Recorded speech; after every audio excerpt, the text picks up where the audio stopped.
ಅಗ್ರಹಾರದಲ್ಲಿ ಅಂತೂ ಇಂತೂ killing star Darshan ನಿಟ್ಟುಸಿರು ಬಿಟ್ಟಿದ್ದಾರೆ. ನಿನ್ನೆ ಕೋರ್ಟ್ ಆದೇಶದಿಂದ ಕೊಂಚ ನಿರಾಳ ಆಗಿದ್ದಾರೆ ಆರೋಪಿ ದರ್ಶನ್. ನಿನ್ನೆ ರಾತ್ರಿ ಹಾಯಾಗಿ ನಿದ್ದೆ ಮಾಡಿದಾರಂತೆ. ಹಾಸಿಗೆ ದಿಂಬು ಕೊಟ್ಟ ಮೇಲೆ ನಿನ್ನೆ ನಿದ್ದೆ ಮಾಡಿದ್ದಾರೆ ಅಂತ ಹೇಳಲಾಗ್ತಾ ಇದೆ. ಇಷ್ಟು ದಿನ ಹಾಸಿಗೆ ದಿಂಬು ಕೂಡ ಇಲ್ಲದೆ ನೆಲದ ಮೇಲೆ ಮಲಗಬೇಕಾಗಿತ್ತು. ಸೊ ಪರದಾಟ ಪಡ್ತಾ ಇದ್ರು. ಬೆಳಗ್ಗೆ ಬ್ಯಾರಕ್ ಮುಂದೆ ವಾಕಿಂಗ್ ಮಾಡಿದ್ದಾರೆ ಅಂತ ಹೇಳಲಾಗಿದೆ. ಸೊ ಇರೋದ್ರಲ್ಲೇ ಕೊಂಚ ಆರಾಮಾಗಿದ್ದಾರೆ ಅನ್ನುವಂತ ಮಾಹಿತಿ ಬರ್ತಾ ಇದೆ. ನಂಗೊಂದು ತೊಟ್ಟು ವಿಷ ಕೊಟ್ಟುಬಿಡಿ ಅಂತ ನಿನ್ನೆ ಜಡ್ಜ್ ಹತ್ರ ಕೇಳಿದ್ರು, ಮೊನ್ನೆ ಜಡ್ಜ್ ಹತ್ರ ಕೇಳಿದ್ರು ವಿಚಾರಣೆ ಸಂದರ್ಭದಲ್ಲಿ.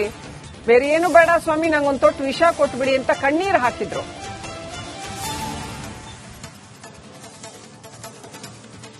ಇನ್ನು ಮಾನಸಿಕವಾಗಿ ಕುಗ್ಗಿರೋ ದರ್ಶನ್ಗೆ ಸೈಕಲಾಜಿಕಲ್ ಕೌನ್ಸಿಲಿಂಗ್ ಕೂಡ ಒದಗಿಸಿಕೊಡಲಾಗಿದೆ ಅಂತ ಹೇಳಲಾಗಿದೆ. ಮಾನಸಿಕವಾಗಿ ಕುಗ್ಗಿ ವಿಷ ಕೇಳಿದ್ರು, ಕೊಲೆ ಆರೋಪಿ ಆದ್ರೂ ಕೂಡ ಒಂದೊಟ್ಟು ವಿಷ ಕೊಟ್ಬಿಡಿ ಸ್ವಾಮಿ ಅಂತ ಜಡ್ಜ್ ಮುಂದೆಯೇ ಕಣ್ಣೀರು ಹಾಕಿದ್ರು. ಹೀಗಾಗಿ ವೈದ್ಯರು ಕೌನ್ಸಿಲಿಂಗ್ ಮಾಡಿದ್ದಾರೆ ಅಂತ ಹೇಳಲಾಗಿದೆ. ಫಂಗಸ್ ಆಗಿತ್ತು ಕೈಗೆ ಅಂತ ಅದಕ್ಕೆ ಚಿಕಿತ್ಸೆ ಕೊಡಲಾಗಿದೆ. ತನ್ನ ಬಟ್ಟೆ ತಾನೇ ತೊಳ್ಕೊಂಡಿದ್ರಿಂದ ಕೈಯೆಲ್ಲ ಫಂಗಸ್ ಆಗಿದೆ ಅಂತ ಹೇಳಿದ್ರಂತೆ. ಅದಕ್ಕೆ ಒಂಚೂರು ಚಿಕಿತ್ಸೆ ಕೊಟ್ಟಿದ್ದಾರೆ ಅಂತ ಹೇಳಲಾಗಿದೆ. ಹೀಗೆಲ್ಲ ಅಭ್ಯಾಸ ಇಲ್ಲ ನನಗೆ, ಈ ತರ ಬದುಕಿ ಬಹಳ ಕಷ್ಟ ಆಗ್ತಾ ಇದೆ ಅಂತ ನ್ಯಾಯಾಧೀಶರ ಎದುರು ಹೇಳಿದ್ರು ಅಂತ ಹೇಳಲಾಗಿದೆ. ಇದೀಗ ಅದಕ್ಕೆ ಟ್ರೀಟ್ಮೆಂಟ್ ಕೊಟ್ಟಿದ್ದಾರೆ.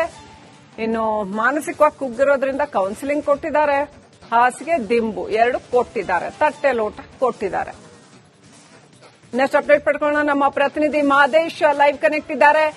ಮಾದೇಶ್, ಕೋರ್ಟ್ ಆದೇಶದ ನಂತರದಲ್ಲಿ ಇದೀಗ ಯಾವ ರೀತಿನಲ್ಲಿ ದರ್ಶನ್ ವಿಚಾರದಲ್ಲಿ ಬದಲಾವಣೆಗಳಾಗಿದ್ದಾವೆ, ಆಮೇಲೆ ಒಟ್ಟು ದರ್ಶನ್ ಅವರ ಜೈಲ್ ಜೀವನ ಹೇಗಿದೆ?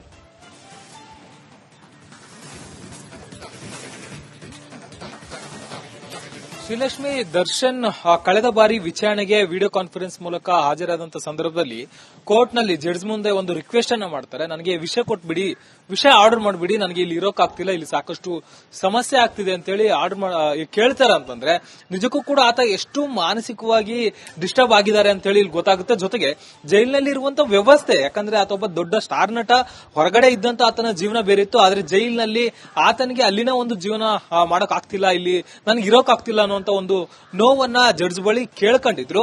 ಅದಾದ್ಮೇಲೆ ಜಡ್ಜ್ ಹೇಳಿದ್ರು, ಈ ರೀತಿ ಎಲ್ಲ ಕೇಳಬಾರ್ದಪ್ಪ, ಜೈಲಿನ ಮ್ಯಾನ್ಯುವಲ್ ಮೂಲಕ ಏನ್ ಕೊಡಬೇಕು ಆ ಸೌಲಭ್ಯ ನಿನ್ಗೆ ಕೊಡಲಾಗುತ್ತೆ ಅಂತ ಹೇಳಲಾಗಿದ್ದು. ಈಗ ಅದಾದ್ಮೇಲೆ ಕೋರ್ಟ್ ಅವತ್ತು ಆದೇಶ ಮಾಡಿತ್ತು, ಮ್ಯಾನ್ಯುವಲ್ ನಲ್ಲಿ ಏನ್ ಕನಿಷ್ಠ ಸೌಲಭ್ಯಗಳೇನಿದೆ ಅದನ್ನ ಕೊಡ್ಬೇಕಂತೇಳಿ. ಅದನ್ನ ಕೊಡ್ತಿದ್ದಾರೆ. ಈ ಮುಂಚೆ ಕೊಡ್ತಿದ್ರು, ಈಗ ಕೂಡ ಕೊಡ್ತಿದ್ದಾರೆ. ಆದ್ರೆ ದರ್ಶನ್ಗೆ ಇಲ್ಲಿ ಮತ್ತಷ್ಟು ರಿಲೀಫ್ ಸಿಕ್ಕಿದ್ದೇನಂದ್ರೆ ಓಡಾಡೋದಕ್ಕೆ. ಅಂದ್ರೆ ನಾನು ಸೂರ್ಯನನ್ನ ನೋಡಿನೇ 1 ತಿಂಗಳಾಯ್ತು ಅಂತೇಳಿ ದರ್ಶನ್ ಕೋರ್ಟ್ ನಲ್ಲಿ ಜಡ್ಜ್ ಮುಂದೆ ಅಳಲನ್ನ ತೊಳ್ಕೊಡುವಂತ ಕೆಲಸ ಮಾಡಿದ್ರು. ಹೀಗಾಗಿ ಆತ ಮಾನಸಿಕವಾಗಿ ಸ್ವಲ್ಪ ಸುಧಾರಿಸಿಕೊಳ್ಳೋದಕ್ಕೆ, ಓಡಾಟ ಮಾಡೋದಕ್ಕೆ, ಬಿಸಿಲು ನೋಡೋದಕ್ಕೆ ಒಂದಷ್ಟು ಅವಕಾಶ ಮಾಡಿಕೊಡ್ಬೇಕು ಅಂತ ಹೇಳಿ ಕೋರ್ಟ್ ಆದೇಶ ಮಾಡಿತ್ತು. ಆ ಹಿನ್ನೆಲೆಯಲ್ಲಿ ಕೋರ್ಟ್ನ ಆದೇಶ ಆಗಿರ್ಬೋದು, ಜೊತೆಗೆ ಪ್ರಿಸನ್ಸ್ ಆಕ್ಟ್ ಅಡಿ ಮ್ಯಾನ್ಯುವಲ್ ನಲ್ಲಿ ಏನೆಲ್ಲ ಇದೆ ಆ ಸೌಲಭ್ಯಗಳನ್ನ ಸದ್ಯಕ್ಕೆ ದರ್ಶನ್ಗೆ ಕೊಡುವಂತ ಕೆಲಸವನ್ನು ಮಾಡ್ತಿದ್ದಾರೆ. ಅಂದ್ರೆ ಇಲ್ಲಿ ಕಳೆದ ಬಾರಿ ದರ್ಶನ್ ಹೆಚ್ಚುವರಿ ದಿಂಬು ಮತ್ತೆ ಹೆಚ್ಚುವರಿ ಹಾಸಿಗೆಯನ್ನ ಕೇಳಿದ್ರಲ್ಲ, ಅದನ್ನ ಕೊಟ್ಟಿಲ್ಲ. ಬದಲಾಗಿ ಮ್ಯಾನ್ಯುವಲ್ ನಲ್ಲಿ 1 ದಿಂಬು ಆಗಿರ್ಬೋದು ಮತ್ತೆ 1 ಹಾಸಿಗೆಯನ್ನ ಏನ್ ಕೊಡಬೇಕಿತ್ತು ಅದನ್ನ ಕೊಟ್ಟಿದ್ದಾರೆ. ಕೋರ್ಟ್ ಆದೇಶ ಆದ್ಮೇಲೆ ಜೊತೆಗೆ ದರ್ಶನ್ಗೆ ಒಂದಷ್ಟು ಟೆನ್ಷನ್ ಇತ್ತು, ಎಲ್ಲಿ ತನ್ನನ್ನ ಬಳ್ಳಾರಿ ಜೈಲಿಗೆ ಮತ್ತೆ ಶಿಫ್ಟ್ ಮಾಡಲಾಗುತ್ತಾ ಅನ್ನುವಂತ ಒಂದು ಟೆನ್ಷನ್ ದರ್ಶನ್ಗೆ ಕಾಡ್ತಿತ್ತು. ಹಾಗಾಗಿ ದರ್ಶನ್ ಬಳ್ಳಾರಿ ಜೈಲಿಗೆ ಶಿಫ್ಟ್ ಮಾಡುವಂತ ಸಕಾಲ ಕಾರಣಗಳಿಲ್ಲ. ಸದ್ಯಕ್ಕೆ ದರ್ಶನ್ ರನ್ನ ಬಳ್ಳಾರಿ ಜೈಲಿಗೆ ಶಿಫ್ಟ್ ಮಾಡುವ ಅಗತ್ಯ ಇಲ್ಲ. ಒಂದು ವೇಳೆ ದರ್ಶನ್ ಜೈಲಿನ ಒಳಗಡೆ ಅನುಚಿತ ವರ್ತನೆ ಏನಾದ್ರೂ ತೋರಿದ್ರೆ ಆಗ ಐಜಿಪಿ ಮೂಲಕ ನೇರವಾಗಿ ಅವರನ್ನ ದರ್ಶನ್ ರನ್ನ ಬಳ್ಳಾರಿ ಜೈಲಿಗೆ ಟ್ರಾನ್ಸ್ಫರ್ ಮಾಡಬಹುದು ಅಂತೇಳಿ ಕೋರ್ಟ್ ಆದೇಶ ನೀಡಿತ್ತು. ಹೀಗಾಗಿ ಸದ್ಯಕ್ಕೆ ದರ್ಶನ್ ಬಳ್ಳಾರಿ ಜೈಲಿಗೆ ಹೋಗೋದು ಸ್ಟಾಪ್ ಆಗಿರೋದ್ರಿಂದ ಸದ್ಯಕ್ಕೆ ದರ್ಶನ್ ಸ್ವಲ್ಪ ರಿಲೀಫ್ ಆಗಿದ್ದಾರೆ. ಜೊತೆಗೆ ಅವರ ಮಾನಸಿಕ ಆರೋಗ್ಯದ ಬಗ್ಗೆ ಈಗ ಗಮನ ವಹಿಸೋದಕ್ಕೆ ನಿಟ್ಟಿನಲ್ಲಿ ಸೈಕಾಲಜಿಸ್ಟ್ ನ ಕರೆಸಿ ಚಿಕಿತ್ಸೆ ಕೊಡಿಸೋದಕ್ಕೂ ಕೂಡ ಜೈಲಾಧಿಕಾರಿಗಳು ಮುಂದಾಗ್ತಿದ್ದಾರೆ. ಶ್ರೀಲಕ್ಷ್ಮಿ, ಪರಪ್ಪನ ಅಗ್ರಹಾರದಲ್ಲಿ ಅಂತೂ ಇಂತೂ ಕಿಲ್ಲಿಂಗ್ ಸ್ಟಾರ್ ದರ್ಶನ್ ನಿಟ್ಟುಸಿರು ಬಿಟ್ಟಿದ್ದಾರೆ. ನಿನ್ನೆ ಕೋರ್ಟ್ ಆದೇಶದಿಂದ ಕೊಂಚ ನಿರಾಳ ಆಗಿದ್ದಾರೆ ಆರೋಪಿ ದರ್ಶನ್. ನಿನ್ನೆ ರಾತ್ರಿ ಹಾಯಾಗಿ ನಿದ್ದೆ ಮಾಡಿದಾರಂತೆ. ಹಾಸಿಗೆ ದಿಂಬು ಕೊಟ್ಟ ಮೇಲೆ ನಿನ್ನೆ ನಿದ್ದೆ ಮಾಡಿದ್ದಾರೆ ಅಂತ ಹೇಳಲಾಗ್ತಾ ಇದೆ. ಇಷ್ಟು ದಿನ ಹಾಸಿಗೆ ದಿಂಬು ಕೂಡ ಇಲ್ಲದೆ ನೆಲದ ಮೇಲೆ ಮಲಗಬೇಕಾಗಿತ್ತು. ಸೊ ಪರದಾಟ ಪಡ್ತಾ ಇದ್ರು. ಬೆಳಗ್ಗೆ ಬ್ಯಾರಕ್ ಮುಂದೆ ವಾಕಿಂಗ್ ಮಾಡಿದ್ದಾರೆ ಅಂತ ಹೇಳಲಾಗಿದೆ. ಸೊ ಇರೋದ್ರಲ್ಲೇ ಕೊಂಚ ಆರಾಮಾಗಿದ್ದಾರೆ ಅನ್ನುವಂತ ಮಾಹಿತಿ ಬರ್ತಾ ಇದೆ. ನಂಗೊಂದು ತೊಟ್ಟು ವಿಷ ಕೊಟ್ಟುಬಿಡಿ ಅಂತ ನಿನ್ನೆ ಜಡ್ಜ್ ಹತ್ರ ಕೇಳಿದ್ರು, ಮೊನ್ನೆ ಜಡ್ಜ್ ಹತ್ರ ಕೇಳಿದ್ರು ವಿಚಾರಣೆ ಸಂದರ್ಭದಲ್ಲಿ. ಬೇರೆ ಏನು ಬೇಡ ಸ್ವಾಮಿ, ನಂಗೊಂದು ತೊಟ್ಟು ವಿಷ ಕೊಟ್ಬಿಡಿ ಅಂತ ಕಣ್ಣೀರು ಹಾಕಿದ್ರು.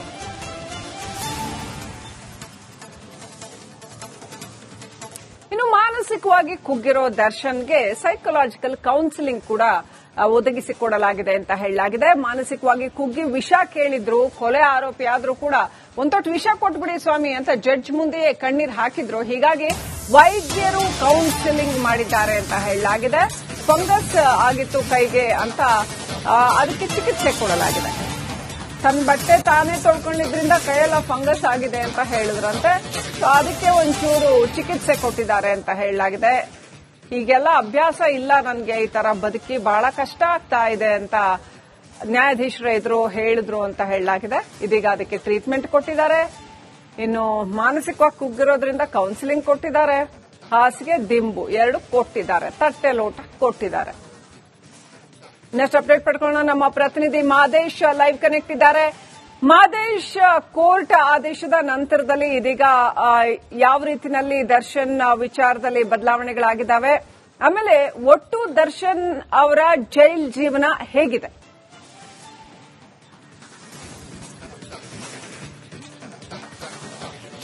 ಶ್ರೀಲಕ್ಷ್ಮಿ, ದರ್ಶನ್ ಕಳೆದ ಬಾರಿ ವಿಚಾರಣೆಗೆ ವಿಡಿಯೋ ಕಾನ್ಫರೆನ್ಸ್ ಮೂಲಕ ಹಾಜರಾದಂತ ಸಂದರ್ಭದಲ್ಲಿ ಕೋರ್ಟ್ ನಲ್ಲಿ ಜಡ್ಜ್ ಮುಂದೆ ಒಂದು ರಿಕ್ವೆಸ್ಟ್ ಅನ್ನ ಮಾಡ್ತಾರೆ. ನನಗೆ ವಿಷ ಕೊಟ್ಬಿಡಿ, ವಿಷ ಆರ್ಡರ್ ಮಾಡ್ಬಿಡಿ, ನನಗೆ ಇಲ್ಲಿ ಇರೋಕ್ ಆಗ್ತಿಲ್ಲ, ಇಲ್ಲಿ ಸಾಕಷ್ಟು ಸಮಸ್ಯೆ ಆಗ್ತಿದೆ ಅಂತೇಳಿ ಕೇಳ್ತಾರೆ. ಅಂತಂದ್ರೆ ನಿಜಕ್ಕೂ ಕೂಡ ಆತ ಎಷ್ಟು ಮಾನಸಿಕವಾಗಿ ಡಿಸ್ಟರ್ಬ್ ಆಗಿದ್ದಾರೆ ಅಂತೇಳಿ ಇಲ್ಲಿ ಗೊತ್ತಾಗುತ್ತೆ. ಜೊತೆಗೆ ಜೈಲಿನಲ್ಲಿ ಇರುವಂತ ವ್ಯವಸ್ಥೆ, ಯಾಕಂದ್ರೆ ಆತ ಒಬ್ಬ ದೊಡ್ಡ ಸ್ಟಾರ್ ನಟ, ಹೊರಗಡೆ ಇದ್ದಂತ ಆತನ ಜೀವನ ಬೇರಿತ್ತು. ಆದ್ರೆ ಜೈಲಿನಲ್ಲಿ ಆತನಿಗೆ ಅಲ್ಲಿನ ಒಂದು ಜೀವನ ಮಾಡಕ್ ಆಗ್ತಿಲ್ಲ, ಇಲ್ಲಿ ನನಗೆ ಇರೋಕ್ ಆಗ್ತಿಲ್ಲ ಅನ್ನೋ ಒಂದು ನೋವನ್ನ ಜಡ್ಜ್ ಬಳಿ ಕೇಳ್ಕೊಂಡಿದ್ರು.